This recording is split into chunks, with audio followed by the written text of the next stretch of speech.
Hello बच्चों, अब हम एक टॉपिक करेंगे AC circuit containing only a capacitor. अब होता क्या है, जब कैपेसिटर हम डीसी से लगाते हैं तो क्या होता है, पॉजिटिव चार्ज यहाँ से इलेक्ट्रॉन जो है वो इस प्लेट से निकलेगा। तो जब इलेक्ट्रॉन यहाँ से निकलेगा तो इसमें पॉजिटिव चार्ज आएगा और यहाँ पर जाकर डिपॉजिट होगा दूसरे वाली प्लेट पे, तो यह नेगेटिव चार्ज आएगा। तो ऐसा चलता रहता है, यहाँ से इलेक्ट्रॉन निकलता रहता है और दूसरी साइड पे डिपॉजिट होता रहता है। तो यहाँ पर पूरी प्लेट पे पॉजिटिव हो जाता है और इस पूरी प्लेट पे क्या हो जाता है, नेगेटिव हो जाता है। ये तब तक होता है जब इसके अक्रॉस पोटेंशियल डिफरेंस और बैटरी के अक्रॉस पोटेंशियल डिफरेंस सेम हो जाता है, तब तक ये प्रोसेस जो है वो चलता रहता है। उसके बाद करंट थोड़ी देर के लिए चलता है।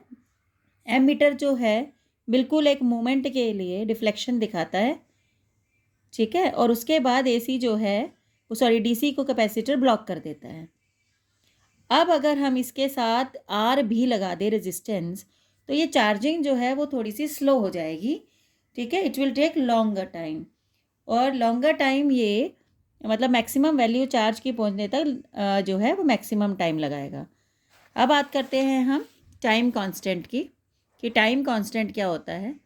टाइम कांस्टेंट होता है जिसमें आर सी सर्किट, अभी हम बात कर रहे थे, सी हमने लगाया था, उसके साथ हमने आर लगा दिया और हमने बोला जो कैपेसिटर का चार्ज होना है वो स्लो डाउन हो जाएगा और वो अपनी मैक्सिमम वाली वैल्यू पर पहुंचने में थोड़ा सा टाइम लगाएगा।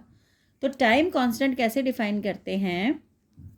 The time constant of RC circuit defined as the time taken by capacitor to get charge to 0.632 times the maximum charge Q naught. मतलब क्यू नॉट के 0.63% जो है, अगर आपको वहाँ तक चार्ज को पहुँचाना है मैक्सिमम से 0.632 टाइम्स अगर आपको पहुँचाना है, जितना टाइम उसे वहाँ तक पहुँचने में लगता है उस चार्ज तक, उसको हम क्या बोलते हैं, टाइम कांस्टेंट बोलते हैं।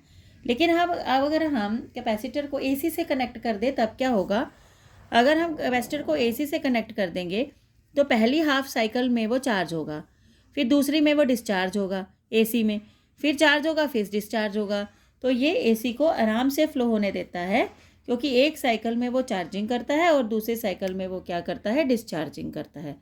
तो ये हमारा कैपेसिटर जो है एसी सर्किट कंटेनिंग हो गया कैपेसिटर।